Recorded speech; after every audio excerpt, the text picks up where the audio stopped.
So there's quite a bit of talk, way more talk than I thought there would be, on the differences between spin down dies and a regular D20, because now, thanks to Magic the Gathering now introducing dice to the actual game, where you're gonna have to roll a die and see if you roll anything between 1 and 20. Now this is actually part of, I didn't realize it until now, but I mean, up to this point, we only flipped coins in Magic the Gathering. Dice had no business in this game, and we usually roll dice to see, odd or even, or to represent a coin, but literally no card actually used dice. And now there's a little bit of talk out there, people.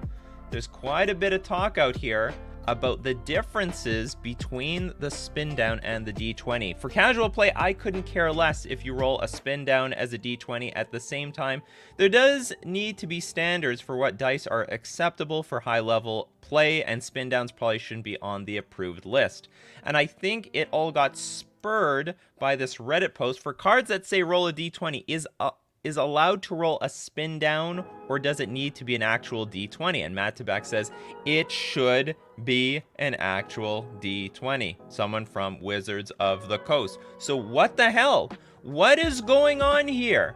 Because, okay, the difference is apparently a spin down will slowly have all the numbers roll around the die, whereas a D20, they're more like, not randomized, but they are parted in a way that they add up to a certain number. They're a little bit different. Maybe I should have done a little bit more research exactly what a D20 is. But the odds should be the same. I mean, it's a 5% chance on either side. I mean, there's no way anyone is going to become a roll master. I mean, you basically shake in your hand, you drop it. As far as I'm concerned, that's pretty random. But actually, some people are pointing out a little bit more to it than that. Actually, it's not that random. And there actually might be some logic to it. Spin downs are weighted with more material on the low number side than the high number side, resulting in more high rolls than low rolls. They are not random in this regard versus a regular die, which is weighted evenly across all sides. It's very easy to manipulate spin down rolls. Sinerman says D20 opposite side should add up to 21. Interesting stuff. Some say, well, D20s aren't weighted properly anyway, blah, blah, blah. I imagine that an unbalanced spin down, should you happen to have one, is more likely to favor a set of numbers, high or low, than an unbalanced but otherwise standard D20. This is why they're not going to be allowed. Also, the former rules manager already confirmed that you can't use the spin downs. Now, so that was very interesting, which means our die rolls never got compromised for the most part, so long as everyone used the same die when they started the game. So you roll with your dice, whatever. Even if it was weighted, it didn't matter because the weighting was in favor of both players. But this just brings up something that I never thought about, and that is loaded dice. Is it possible that this was a cheat available to a lot of players for an incredibly long time?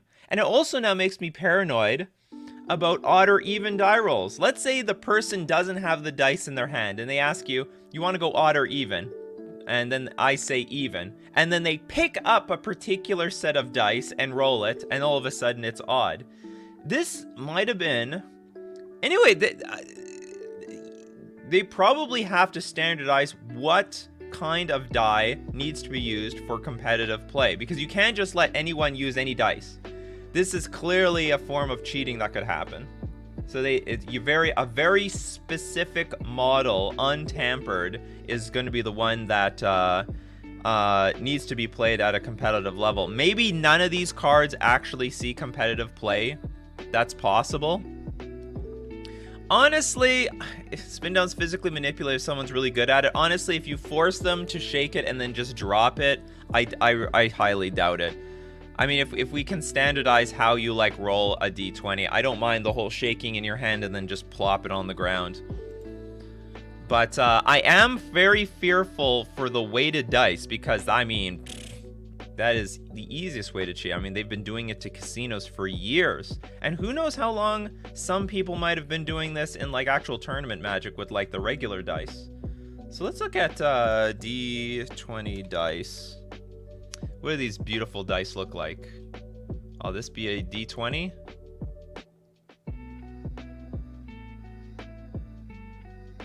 No, this looks like a spin down. These look like a D20. This looks like a D20 to me. Boom. Because the numbers, they don't relate to each other. So what is going to be like the official die that is used for Magic the Gathering level tournaments? And now I don't unless my opponent already has the dice in their hand, I don't think I'm ever going to agree to higher or lower again. Who knows how long that's been available? Who knows? And you know someone out there has done this. You know it. Like there's this, you know someone took advantage of loaded dice. It's got to be the case. And they look like regular dice. Like, let's be serious. How many times did you see these dice? Like at a Magic tournament? Or they don't even need to be transparent. I mean, we've seen tons of people with these dice. They just look like normal dice. There's nothing crazy about this. Weighted dice have never been an issue in Warhammer 40k tournaments from your experience, or they've never been caught. Or I don't know how how Warhammer works. Do you have standards for what dice are used? What brand?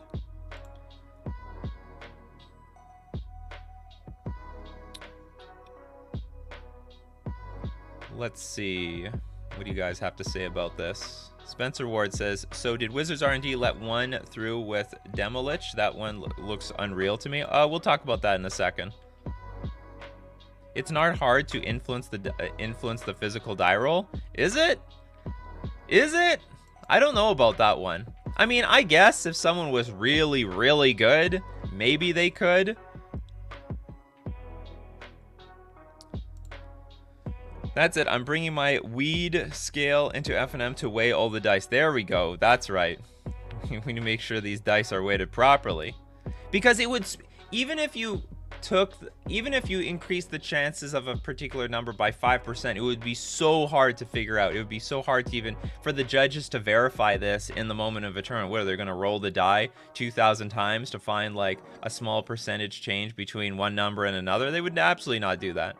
The pre-order kits will indulge a regular D20, not a spin down as usual. I don't know. I'm not too sure. Don't they have things in D&D that you drop it and it rolls down something and it is random? I also don't know. I'm not a D&D person. Not in the D&D territory. Use the fuzzy dice that hangs from the car mirror. If everyone is cheating, no one is cheating. I mean, that's how it was back in the day.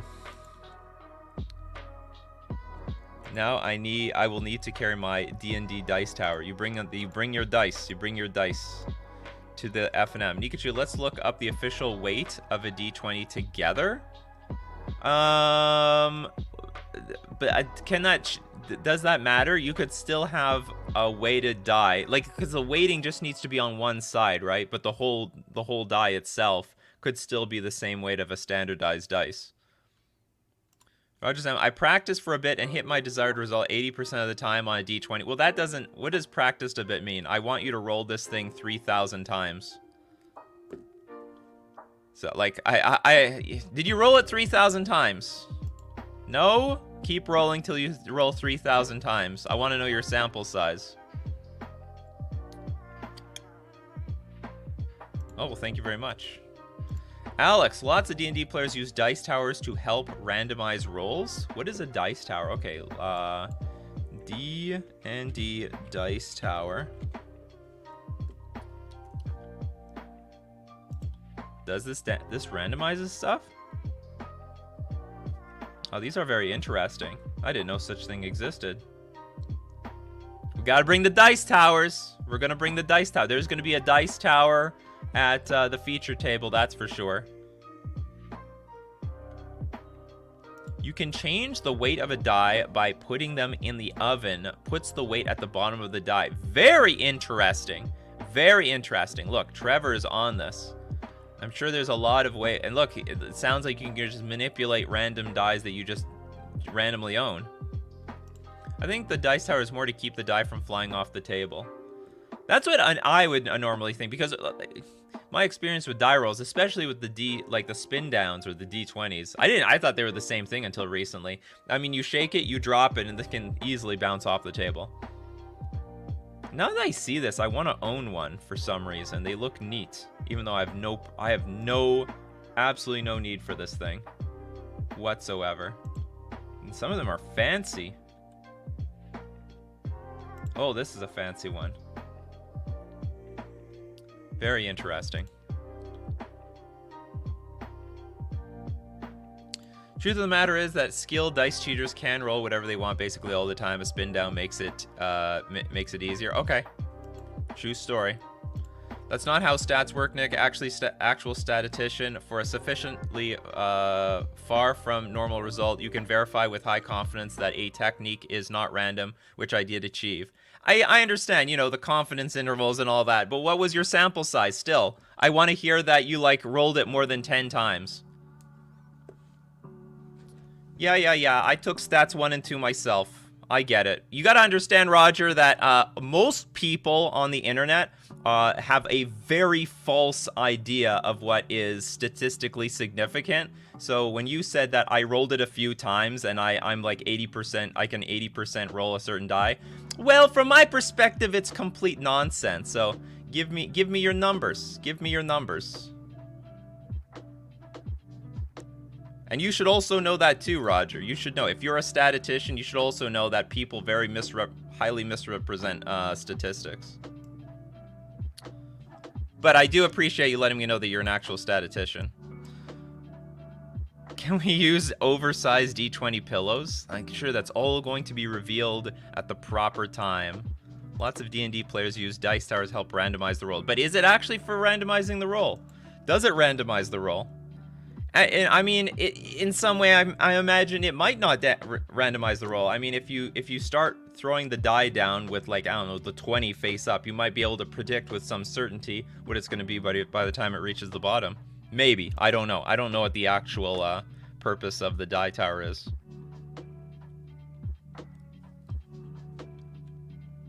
All this sounds like endorsements for Magic the Gathering Online. You don't have to worry about loaded dice. It's true story.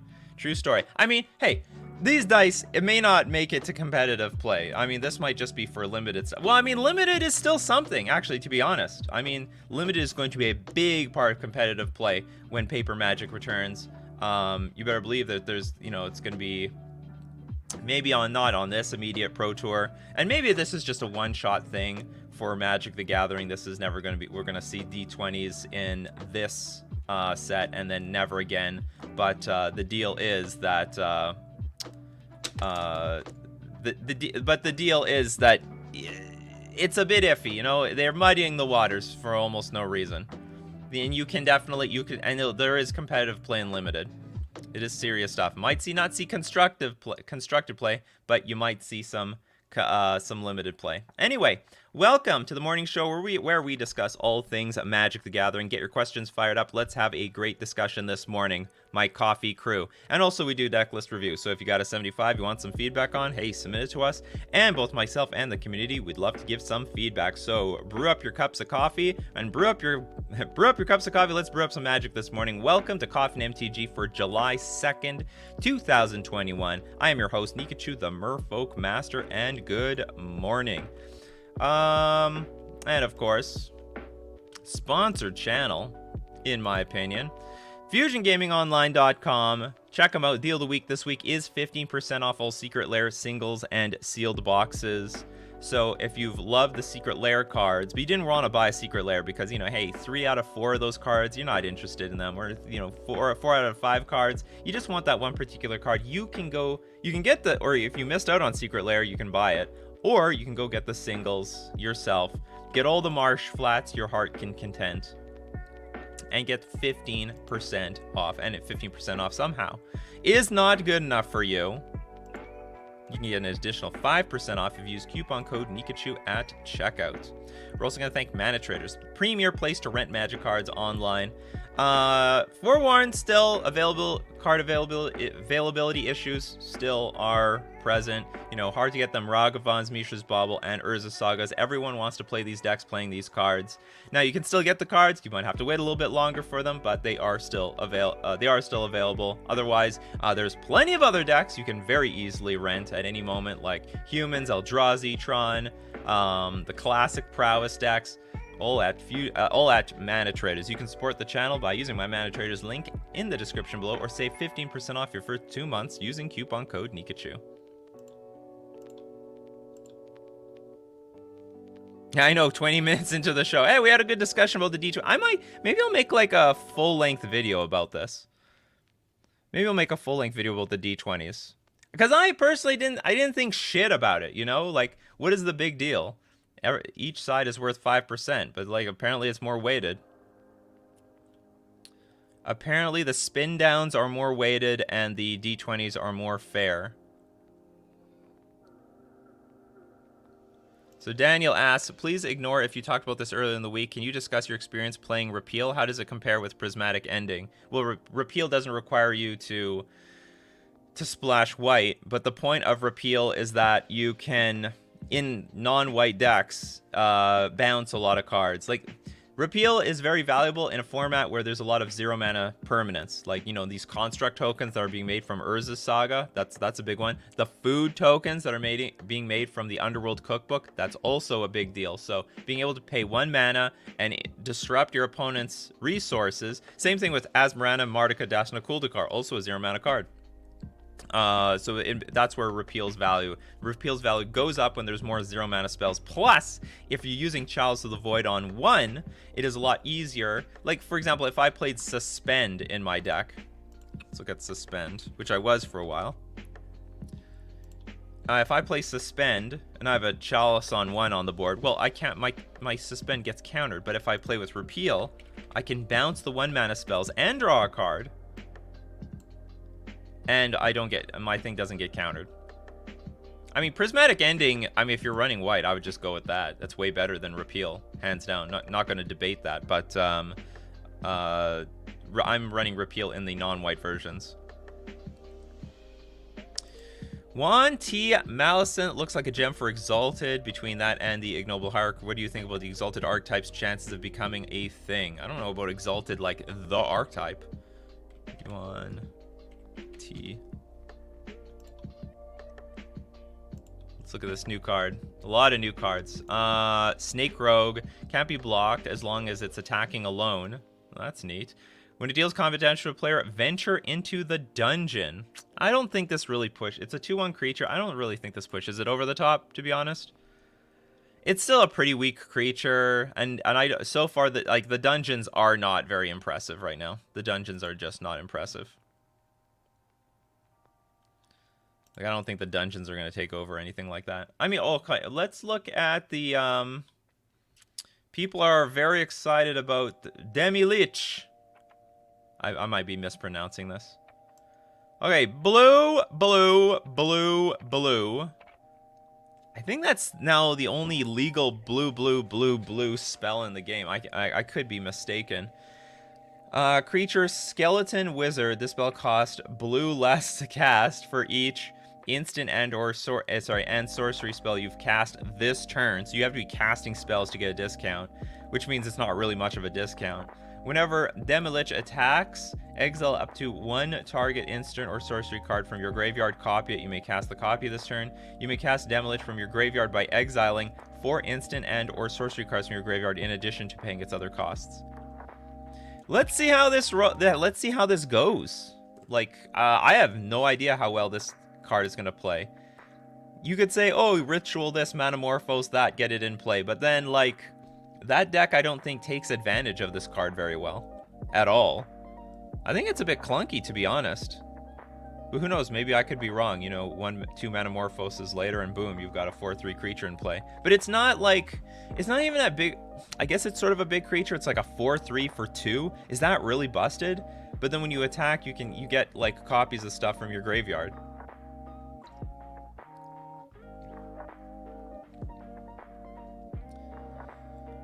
Are there any, if you've completed a dungeon effects you feel are strong? Not yet.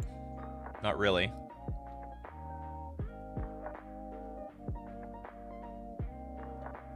Andrew says, you think running Blood Crypt, a Swamp with Verdant Catacombs, and a Ponza to sideboard and Break the Ice is a way to go, or just stick to Blood Moon? Stick to Blood Moon.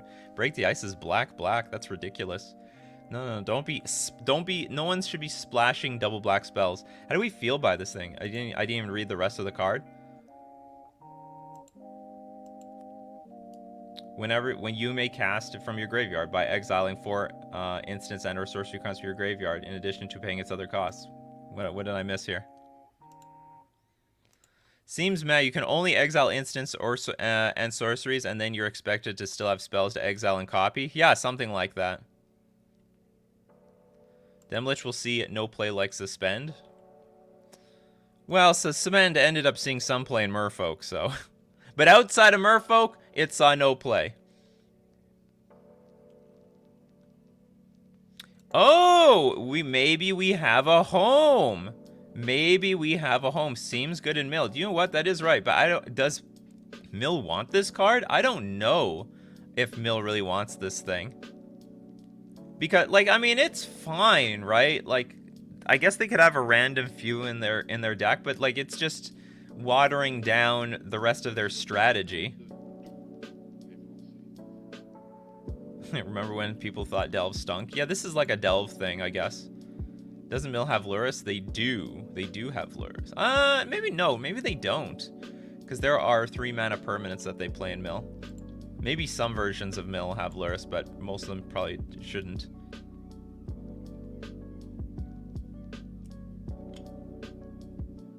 Demilich and taking turns. Maybe that's possible. It's a weird card. You know, I'm not... Does it have potential? Absolutely. Is it clearly busted? Not really. Not really.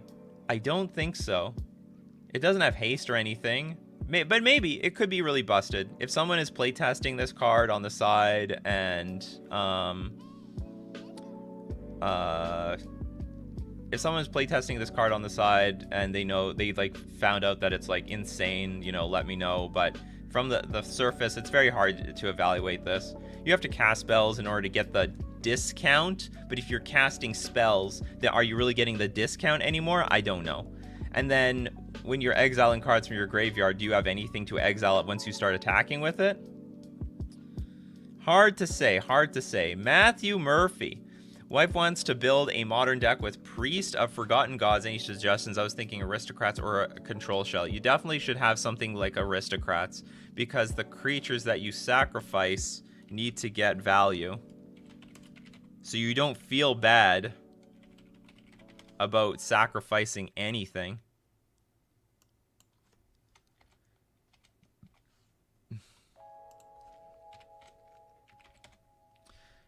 Having trouble finding this card. Priest of Forgotten Gods. You know, 2 mana, 1/2 creature. Really strong effect here. Sacrifice 2 other creatures. Any number of target players each lose 2 life and sacrifice a creature. You add black, and draw a card. So I think you should have a... I think you should be playing with definitely some sort of Aristocrats deck where when the creatures die, you get some value out of it. Because this is very strong. This is a very, very strong effect. Any number of target players, they lose life and sacrifice... They lose life and sacrifice a creature, but you get mana and draw a card. Very, very powerful. This card's really busted if your opponent gets to... I'm sorry. Yeah, this card's very busted if your opponent does not kill it. That would be my suggestion. I don't think it would be good in a control shell because your control deck needs tons of creatures because you have to sacrifice 2 other creatures. So, Aristocrats it is. And MTG Ectoplasm with the Super Chat. What are your thoughts on Guardian of Faith? I think it has potential, but because of the 3 mana value, it may not see play. This is the new spirit, right? Guardian of Faith, Flash, Vigilance, enters the battlefield. Any number of target creatures you control phase out. Treat them and anything attached to them as though they don't exist until their controller's next turn. All right, so it probably is not going to see play. Yes, well, first off, it's not that powerful of an effect. It just isn't. Like, it sort of saves the creature, right? It sort of saves the creature temporarily. There are probably, I mean, you'd be better off playing Rattle Chains, because when you play you already have a lot of cards, right? You can flash in Drogskull Captain if a Rattle Chains is in play, or you've got an Ether Vial up. You can also just play Rattle Chains itself, protect the creature. The creature's still in play. You can still block with it. This is like probably the worst of all the options to protect your creatures. That's all I say. And also it's competing with the 3-drop slot. So it's okay, but you just have got better options right now in Spirits. Could it see play? It could. It's a flash creature just by itself. That's pretty strong. It's nice to have more flash stuff by itself, but you know, that's how I see it. Holy crap, we're seeing a lot of super chats today. Scott Hensley asked, thoughts on Glimpse of Tomorrow decks in the modern format. Can it stick around? It's very random. Glimpse of Tomorrow?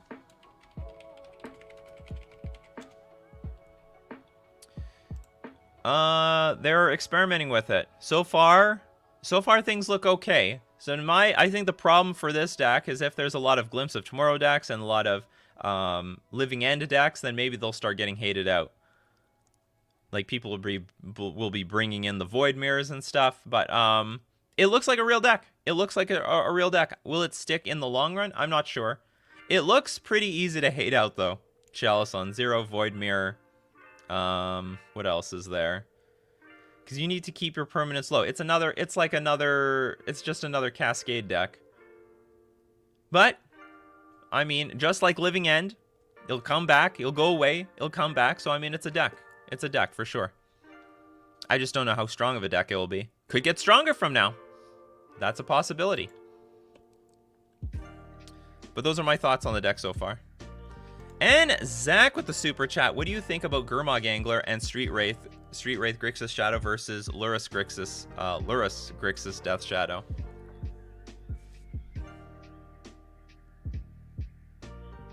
In this immediate metagame right now, I actually think Gurmag Angler is well positioned. There's a lot of fatal pushes out there. There's a lot of lightning bolts. And I think you can beat I mean, this is why people move to Grixis Death Shadow from Jund. But the problem is, I don't know if this deck is too slow and clunky for the format. I'm not sure.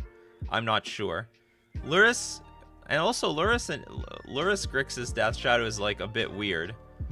Lurrus Jund Death Shadow makes a lot of sense to me. Lurrus Grixis, I don't know. So here's the deal. I want to go the Gurmag Angler route with the Street Wraiths. But the problem is this deck sees no play. Like, that's just the result. It sees no play. Is it undervalued right now? Maybe. Maybe it's undervalued. But right now, the results are, it has no results. Just has no results. There's absolutely nothing. You could say the same thing, I guess, about Lurrus Grixis Death Shadow. But I haven't seen a whole lot of lists going that direction. I would tend to have more faith in the Street Wraith. The Street Wraith version, only because Gurmag Angler is much more resilient to today's removal. Although maybe it doesn't matter that much because the food decks don't care anyway. Like once Asmarano's out, sack 2 food, kill your Gurmag Angler. Yeah, nice. Nice working so hard for that damn thing. I'm sorry I don't have more strong thoughts about this because both of these versions of Death Shadow are not doing very well. But thank you very much for the question and the super chat. New question. Creatures phasing in enter the battlefield? It's not really a question. Creatures phasing in ETB?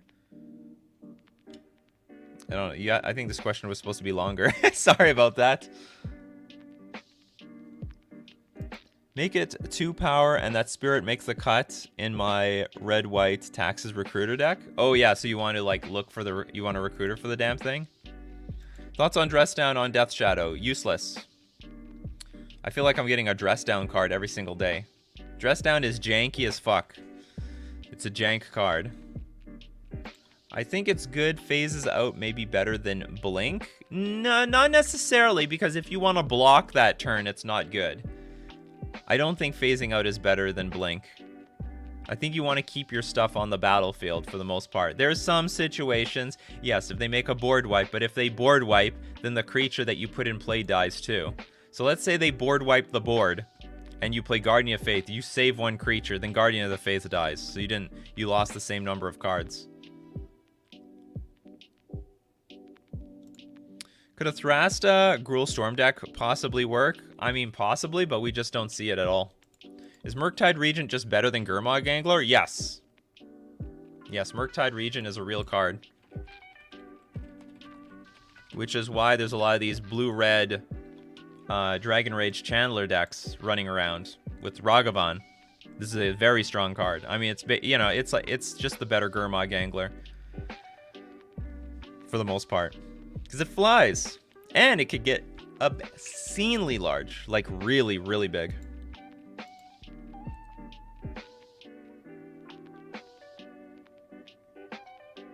Oh, that was a question. Phasing doesn't trigger ETBs. That's correct. It doesn't. It is not entering the battlefield. It is just like it's just assumed to always be there, and it just sort of appears.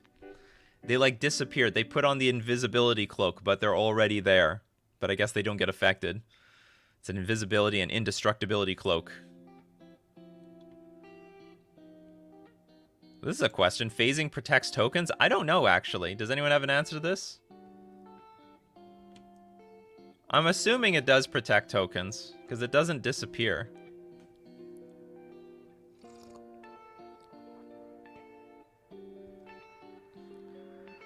Is Dress Down good with Phyrexian Dreadnought? Okay, we'll protect the tokens. Your tokens. Yeah, Judge. Get the judges out. I don't use phasing very often, so I wouldn't know. Ooh, Cardboard Connoisseur says, Alex from the Spike Fear says, Merfolk is no longer a meme. Have you been celebrating? Well, I was celebrating for a little while, but now people are turning it into a meme again. People are putting it in like the D tier of like the decks to beat in Modern. Then people on Twitter. I'm gonna dig deep into the past questions. Get some people randomly. Trent asks, are there any, if you have completed a dungeon, effects that you feel are strong? So far, nothing. So far, nothing. It appears I have answered some of these questions.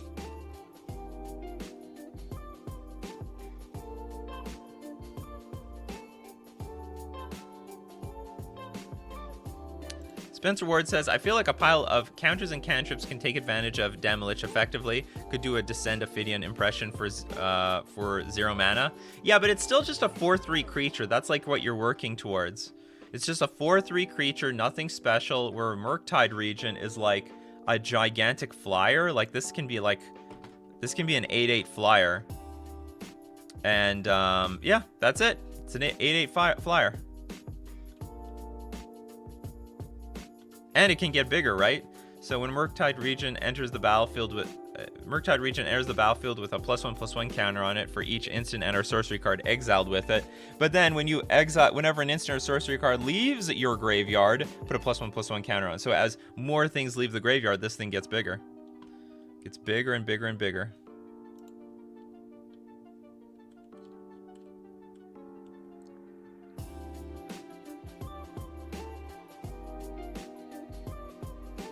Oh, we got like we got maybe a backup to the stats thing, although I don't have the full conversation. Roger M goes back. Yo, your null hypothesis should be that rolling technique doesn't change result uniform. Alternative hypothesis should be that it does.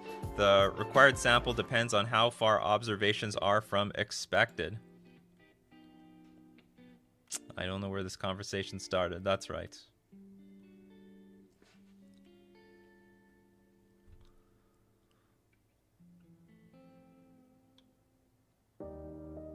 Should we see an increase in Gutshot to combat the monkey? Do you know what? There's still, unfortunately, not enough 1 toughness creatures in the format. I would like to play Gutshot for that reason. And it also can kill Dragon Rage Chandler a decent chunk of the time, especially if you can wipe the graveyard even later on in the game. But there is a problem with the one. Still, Gutshot I don't think has enough targets. We still have problems like... Or I shouldn't say we have problems, but because Renin 6 is such a popular card in Modern right now, this card is putting so much pressure on the 1 toughness creatures that most people still don't want to play them. The only reason people are playing Ragavan is because it's worth it. It's a 1 toughness creature, but fuck it, they're running it anyway. Because if they can connect with the opponent, then they run away with the game. So that's the point of... That's why they're playing Ragavan, despite the fact that it's really weak to Renin 6. And a lot of decks do play Renin 6. The Ponza decks, the Bring to Light Scapeshift decks, the Jundish decks. Or sorry, also just Niv to Light, not the Scapeshift decks.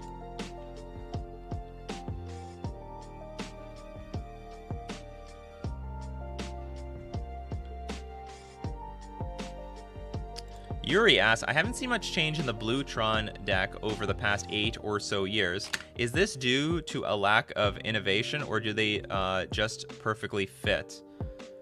I've seen a lot of innovation, actually. I've seen tons. I've seen them adopt Karn the Great Creator. I've seen them adopt Shark Typhoon. I think that I've seen them actually play a few Eldrazi in their main. So I've actually seen a lot of changes in their deck, and there are different players with different styles of mono Bluetron. So I have seen innovation, and I think that's I think Shark Typhoon is a great card in their deck, because if they have a big pile of mana, they have nothing to do with it. All right, just cycle a big Shark Typhoon. Juan says, I mean, phasing have other approach. You can do it with counters, auras, and etc. Oh, you mean, yeah, you get to keep the counters. You get to keep the auras, if that's what you mean. Yes, that's correct. That's what you can do. But, like, just give the creature protection from... Give it hexproof or something. Not a big deal. How is Demilich not good in prowess? Because it's still mana intensive. And it doesn't come out on the battlefield, like, immediately. Even if you go turn 2 Manamorphose, you need to go Manamorphose, Manamorphose. I guess you need to go Manamorphose, Gutshot, then you can play Demilich on turn 2. And it dies to Lightning Bolt. It's like not a very, well, I guess you can say everything dies to Lightning Bolt, but it's hard to, I would say it's hard to protect. I think Stormwing Entity is a really good payoff, because if you play Lightning Bolt, they could, like, Mutagenic Growth. Well, I guess you could Mutagenic Growth the Demilich as well. Okay, we'll see. We'll see. Maybe it's better than it looks. I mean, a lot of people are pretty hyped for the card. I'm just not convinced until I see it. That's all. Are Blue-White control decks good right now in the meta? Not like, they're fine. The control is fine right now, I think, in Modern. But the thing is, I don't know if it's great yet. They might be making a more refined list soon, because the metagame is sort of starting to settle. We're starting to see Food and Titan and the Black-Red Ragavan deck take shape, take top spots. So maybe they'll have a more refined 75, because that's the challenge to a control player. You know, what am I to expect and how do I prepare for it? So they're around, controls around, but they're not doing fantastic because they don't know what to prepare for. They do not know what their 75 should be, but maybe their results will get better over the next very short while, over the next month. AJ Rodriguez says, I have OG Affinity. Have OG Affinity decks have been hammered because of Food deck hate? I don't know. I don't think so. I think OG Affinity decks are still doing okay. They're doing okay in the leagues. They're not doing very well in the Modern challenges. Like, they don't have many results, I have to be honest.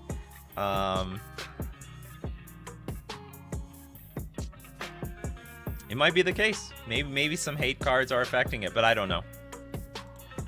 I don't know for sure.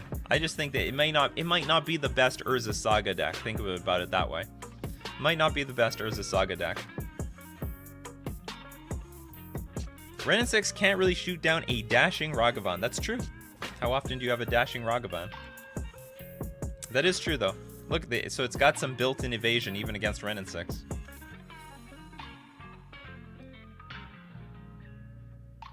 How does Infect in Modern look to you right now? It looks terrible. Infect looks awful. Infect, it doesn't get better for Infect, it just gets worse. Would Forgotten Realm draft be much longer because of dungeons and D20 mechanism? I don't know, actually. I don't draft. I imagine it will not be that much longer than regular Magic.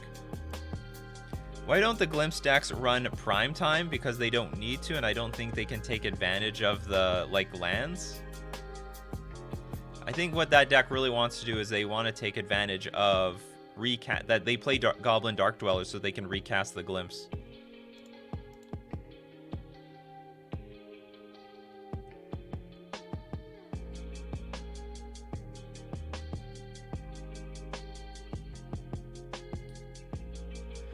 Chemical says, what do you think are the best sleeper decks? I like to play things that are off meta but still stand a chance. Okay, so the best decks, and I do mean to make a video about this. Best decks right now that are very underrated. Not enough people are looking at it. Definitely one of them is going to be Eldrazi-tron. Another one is going to be the Yawgmoth combo deck. Another one, I think... Let's go look at MTG Goldfish. Let's go to the metagame. Oops. The modern metagame. Okay, the underrated decks. So, yeah, the Yawgmoth deck, very underrated right now. Not Delver, that's for sure.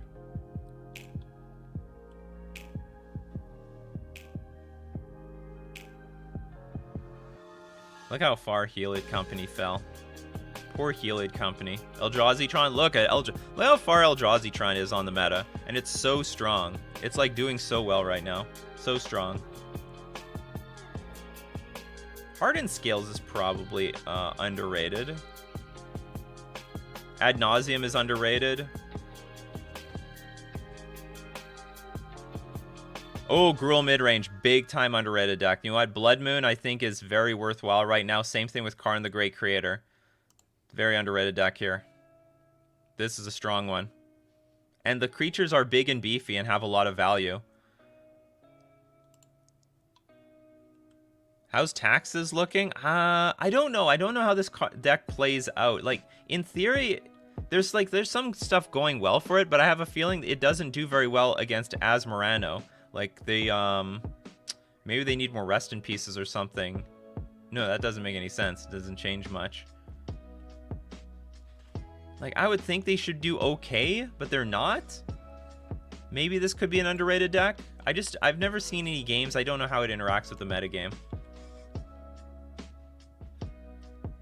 Yeah, Gruul for sure. That's about it. Those 4 decks. Not enough people staring at them. All lonely at the bottom over there. Alright, people. You know what time it is. It's Decklist review time. Alright, so you got a 75 you'd like some feedback on. Now is the time to share it with the community. If you want to share your deck list with the community, go into my description. There is a link to my Discord. Now, join my Discord. And in my Discord, go to the channel Decklist Review. And in Decklist Review, that is where you're going to type the command !review deck space, put the URL to your deck list, press enter, and boom, you will be eligible at random to be chosen for Decklist Review. Now, just a reminder, at the end of today's show, I will be clearing the queue, so you have to resubmit it afterwards in order to be eligible for next week. But once you submit it, it's good until the end of the next Friday. And, alright, let's get to it. I'll wait for some people to submit the lists.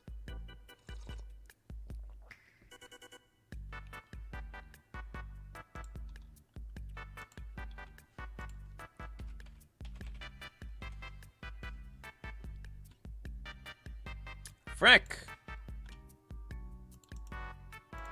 You are the next contestant on Decklist Review, but you submitted through Moxfield.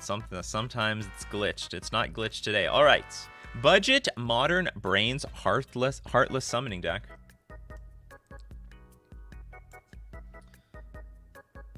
All right, let's see what this is all about. Looks clunky as fuck. I mean, this is a clunky deck. All right, we got 4 Braids, 4 Dread. Is there a description? We got nothing, people. We got nothing. Okay, 4 Braids, 4 Dread Presence. When a Swamp enters the battlefield, draw a card. You draw a card and lose 1 life. Dread Presence deals 2 damage to any target and you gain 2 life, but you can only choose one of those. Grim Haruspex. It's a 3 mana 3/2. Has Morph 1. Whenever another non-token creature you control dies, draw a card. Midnight Reaper. Whenever this looks like almost like a historic deck. Whenever a non-token creature you control dies, Midnight Reaper deals 1 damage to you and you draw a card. Phyrexian Rager. Enters the battlefield, you draw a card and you lose 1 life. You love losing life. Ravenous Chupacabra. Enters the battlefield, destroy target creature and opponent control. Hold on, what is that? Maybe this is Pioneer. No, it's Modern. Skin Render. Enters the battlefield, put 3 -1/-1 counters on target creature and force Simulacrum. You know, I don't know if we have enough Heartless Summonings to make this deck playable. Hash Browns were great.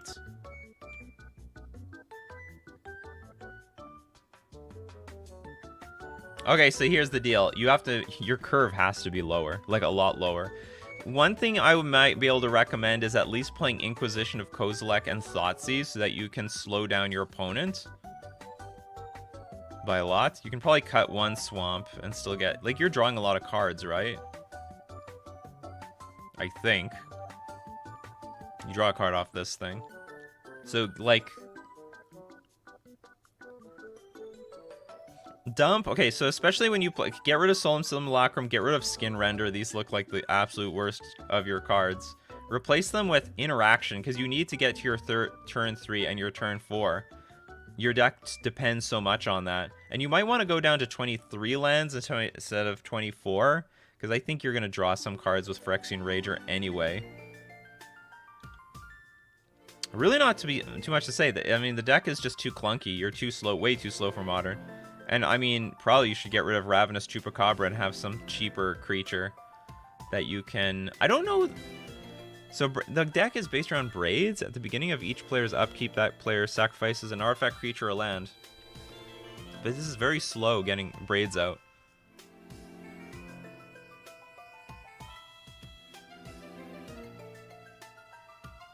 We have Bog Imp. What about Bog Imp? Flying one... Well, this is useless.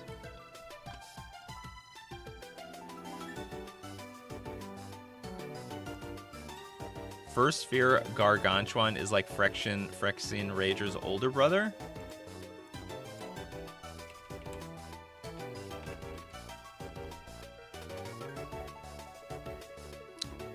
But this is even more expensive.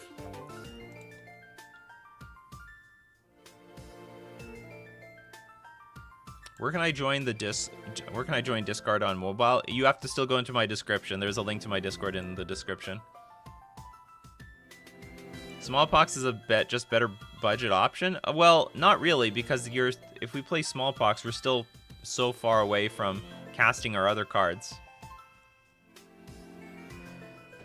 Heartless Summoning. If you have this card, you can play a lot of cards. If you don't have this card, you can't do anything.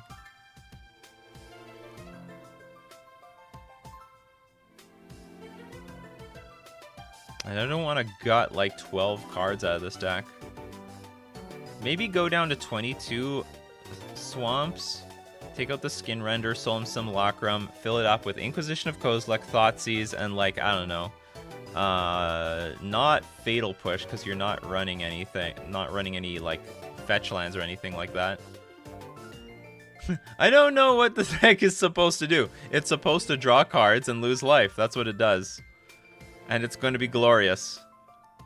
But you need to interact earlier. I will just say that. And your weakest cards are definitely... You don't want Solemn Simulacrum because you're going to be doing better things when you have 4 mana. And you don't want Skin Render. I don't think this has any purpose in this deck. Well, Smallpox will just slow yourself down because you have to sacrifice a land yourself.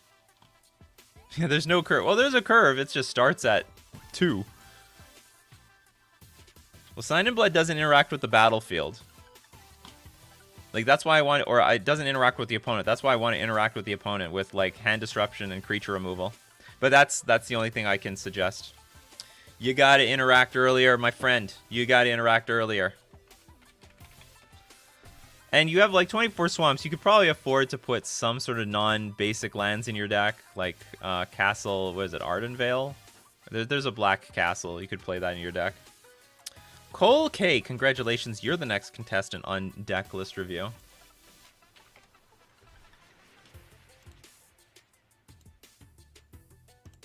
Congrats, Cole. Ragavan and Taxes. Interesting take. So we have 3 Giver of Runes, 4 Ragavans, Auriok Champion, Stoneforge Mystic, 3 Thalia, 1 Archon of Emeria, 3 Flicker Wisp, 4 Imperial Recruiter. Okay, cool. Magus of the Moon, so you have some tutor targets, Sanctum Prelate, 2 Skyclave Apparition, 4 Lightning Bolt, 4 Aether Vials, Sword of Fire and Ice, Batterskull, and a Cauldron Complete, Arid Mesa, and you are not running Leonin Arbiter, so it would be all fine. 3 Mountains, 7 Plains, 4 Sacred Foundry, 4 Sunbake Canyon.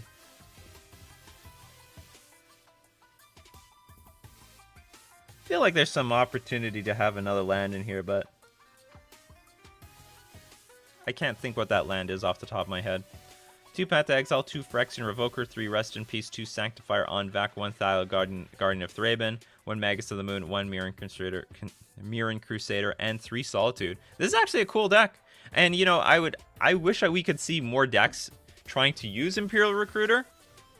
And especially since you can use Magus of the Moon and not even play too many of them. You can just splash 1 Magus of the Moon in your deck, and it's not a big cost, right? It's a very small cost. I somehow get a sense that maybe you should have 4 Giver of Runes in this deck to protect your board. But I can't tell you what I'd remove. Maybe this is one of the weaker cards. Spike reviewed a similar list and didn't like the Lightning Bolt. I like Lightning Bolt. Oh, I see. Because of Thalia, Garden of Thraben, maybe?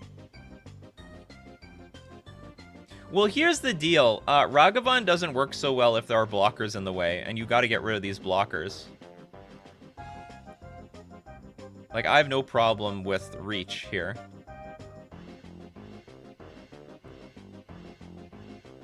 Oh, you want Sanctifier over the Auriok Champion in the main? That's possible, and especially since you can grab it. So it's like main deck, you have some main decked Graveyard Hate. That's a pretty good idea.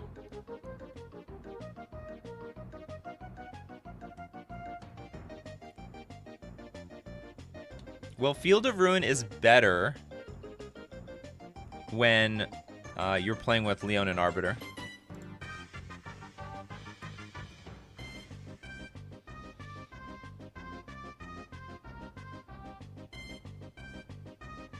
Congrats, Cole.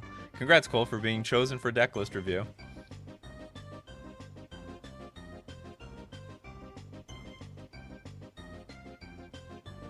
I don't think Winota works, because you have to... Like, what humans are you going to find off of Winota? Because you go over the top with... There's, like, nothing really to find with Winota. The deck is pretty cool. I'd say something like Harsh Mentor because I'm a budget slave, but nay, the deck list seems functional. Land base could use some spicing. Yeah, I want to throw something into like, it was suggested Field of Ruin. Like, maybe there's some opportunity to play 1 or 2 Field of Ruins. How many red sources do you have? You have 12, 15. That's a lot. Oh, but maybe you want the 15 for Ragavan on turn 1, just in case you don't have Ether Vial. Maybe there could be a Harsh Mentor in the sideboard. I don't know. Is there a Harsh Mentor in the sideboard? There is not. But the deck is solid. The deck is solid. I wouldn't change anything. I mean, if I playtested and found out Lightning Bolt sucked, I might replace this, but I think Lightning Bolt is fine. Takes 2 for making a food, 2 for shooting it. Oh, well, the thing is with Harsh Mentor is it's a pretty narrow card, right? And they can just kill it. I also think, you know, them taking 4 damage probably isn't going to be the end of the world. Gonna have to pay taxes on the monkey card flips? That's fine. I mean, you have the mana, right? You get a treasure token.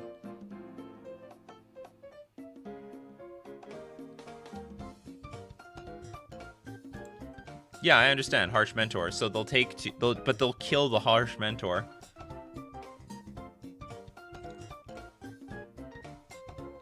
They'll gladly take 4.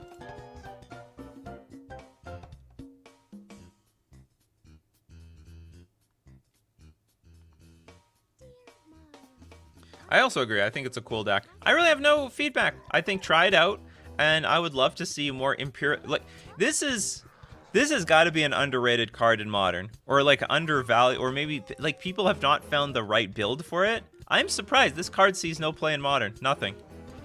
Imperial Recruiter. Been a staple of Legacy for forever. It's even like a Goblin Tutor number 5 to 8 if they need it. ETB, search your library for a creature card with power 2 or less, reveal it, put it into your hand, then shuffle your library. Like, why wouldn't that be good in Modern? Why wouldn't that be good in Modern? This is ridiculous. Yeah, it's a 1/1 creature for 3 mana. Who cares? I think this card should see more play. So hopefully this deck is the one that does it. Anyway, thanks for submitting it. I think it's a nice list. It's a clean list. I'd love to see it in action. Alright, people, that's it for Coffee and MTG. Thanks for joining me, Coffee Crew. Coffee Crew, if you want to see the replay, go check it out at Nikachu MTG Streams. That was the place where I post all my stream replays. If I didn't get to your comments, questions, or deck list, hey, we do this from Monday to Friday, 9 o'clock a.m. Central Standard Time. If you would like to support the channel and you do not already, hey, you can drop a sub at twitch.tv/NikachuMTG. You can also become a patron at patreon.com/NikachuMTG. Or you can hit the join button on YouTube. So thank you very much, everyone, for joining me today. It was an interesting discussion. We had a lot of interesting talks about D20s. It's going to be interesting to what's going to happen with these D20s. It's going to be any scandal? Probably not.